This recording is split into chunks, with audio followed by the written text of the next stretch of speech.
Bino boza bapandisango. Boza bana mikete. Mboka etambulaka na mibeko. Boyebi yango ki professeur Bati azalaki président ya Sénat ya bureau définitif. Aouti kosala démission na ye parce qu'il a opté pour l'Assemblée nationale. Pas a opté pour le bureau de l'Assemblée nationale, pour opter pour l'Assemblée nationale. À cela qui remise, je parle bien de la remise, il y a bien un véhicule, où il y a Sénat, la présence, il y a secrétaire général. Or, dans le règlement intérieur, il y a Sénat article 12. Vous permettez-moi pour 2 secondes. Le bureau provisoire procède à la remise et reprise avec le bureau sortant, en présence du secrétaire général de l'administration du Sénat. Le bureau provisoire, ici, dans le cas d'espèce, c'est le bureau d'âge. Et le bureau sortant, c'est l'actuel bureau géré par le professeur Modeste Bakilukubo, conjointement avec tous les membres du bureau du Sénat. C'est-à-dire, lui, le président, plus le 6 membres, ça fait 7. Ils vont faire la remise et reprise. Et ils vont signer le PV de la remise et reprise avec le bureau provisoire, en présence du secrétaire général du Sénat. Ici, les textes réglementaires ne donnent pas le pouvoir au président du Sénat, ni au bureau sortant, de faire la remise avec le secrétaire général. Il faut qu'on se comprenne. À condition que vous, les journalistes, vous avez une connaissance très approfondie, plus que moi, que vous allez m'aider ici. Que l'article 12 ne dit pas ça. Voici un autre article qui parle du bureau sortant, qui doit faire la remise avec tel individu. Ça, c'est la première des choses. Deuxième chose, la banque reconnaît la signature de la caissière et du président. Le pouvoir est d'attribution.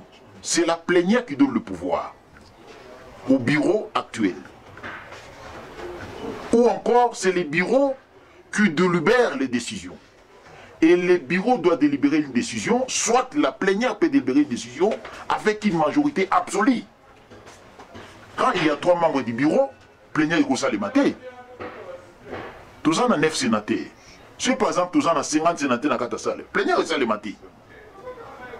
Majorité, c'est à partir de 55.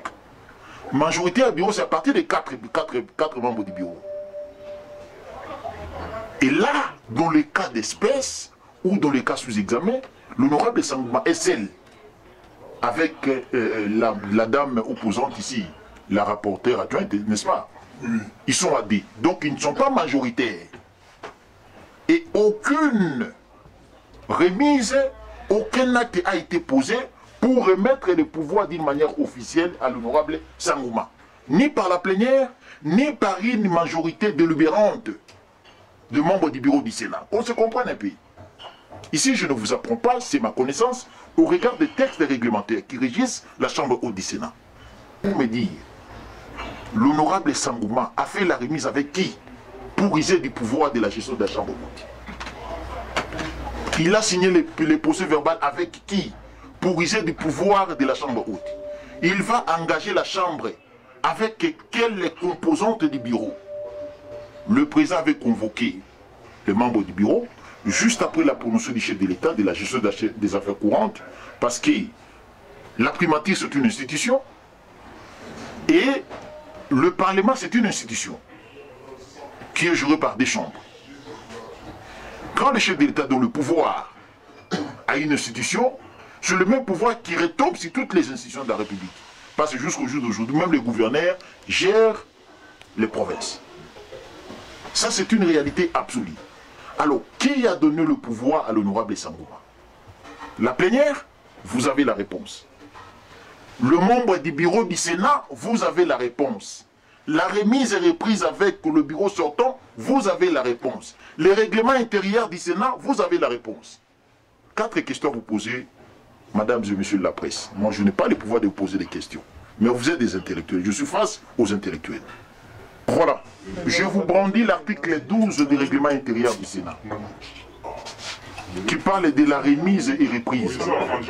Et cet règlement intérieur du Sénat est conforme à la Constitution, qui était validée par la Cour constitutionnelle avant que la Chambre haute puisse utiliser ce texte qui est réglementaire L'article 12 nous parle de la remise et reprise avec le bureau sortant.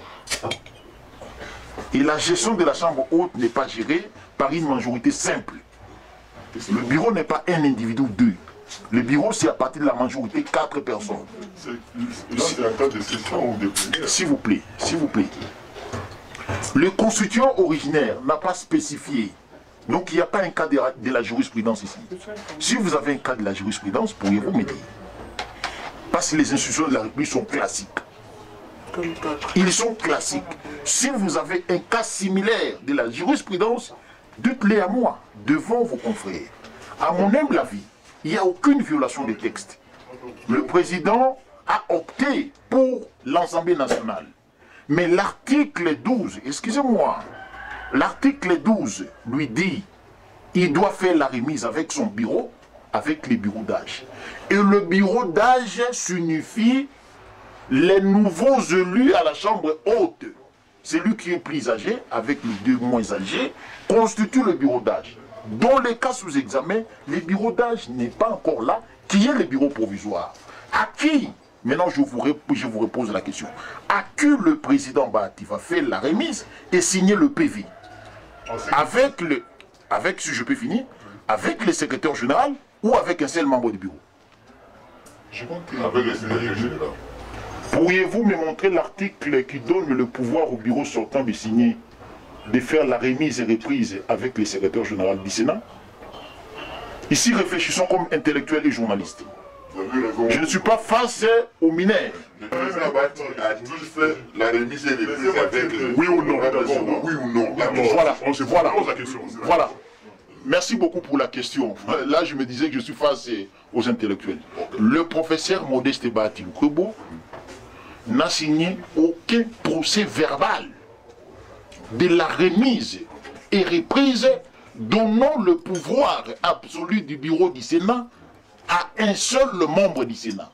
Parce que les règlements intérieurs ne donnent pas ce pouvoir aux membres du bureau du Sénat. Mais au nom de qui? Au moment qu'il y a un premier vice, mais comment le deuxième vice, ça n'a pas avoir du pouvoir? Voilà, je voulais dire ceci. Le professeur a fait la démission pour respecter les exigences de l'incompatibilité des deux postes. Le professeur a fait la remise de biens au secrétaire général juste après les remerciements de la délégation syndicale qui représente l'administration du Sénat. Il a fait la remise de biens. Si, excusez-moi mon frère, si vous avez un PV, un procès verbal de l'ensemble des membres du bureau, au regard de l'article 12 du règlement intérieur du Sénat, ici restons dans le texte. Ne nous embrouillons pas.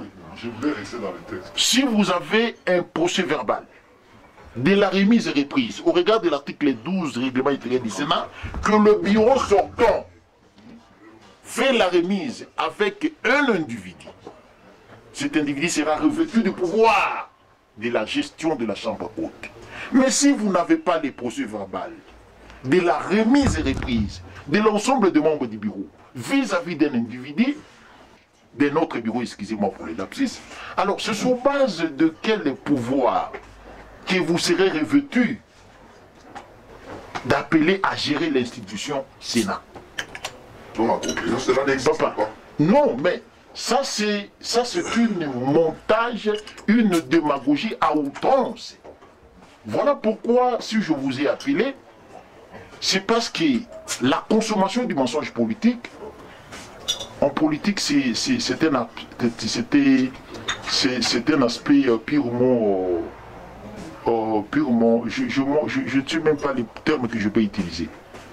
Yo au petit message. Plus de 10 000 personnes ont multiplié comme 1 million de personnes. Mensonge les a consommés. Maintenant, on a repris sa droit de réponse après une semaine, et que ça déjà trop tard. Bien sûr. Bon, Vous pouvez donner la parole aux camarades pour conclure. Donnons la parole aux camarades pour conclure. Comme ça, je vous donne quelques lignes. Moi, je crois que quelle est la conséquence juridique d'une démission du président? Vous venez à peine de dire que vous êtes juriste là-bas. Voilà. La conséquence, ce qui est sûr. la conséquence juridique, excusez-moi, la conséquence juridique de la démission du président du Sénat, il n'a plus le pouvoir tel qu'il avait d'engager avec toutes les attributions. Non, avec, je parle bien, toutes les attributions. En ce moment, il ne peut pas signer une décision engageant le membre de l'administration. Il ne peut pas signer une décision de la suspension.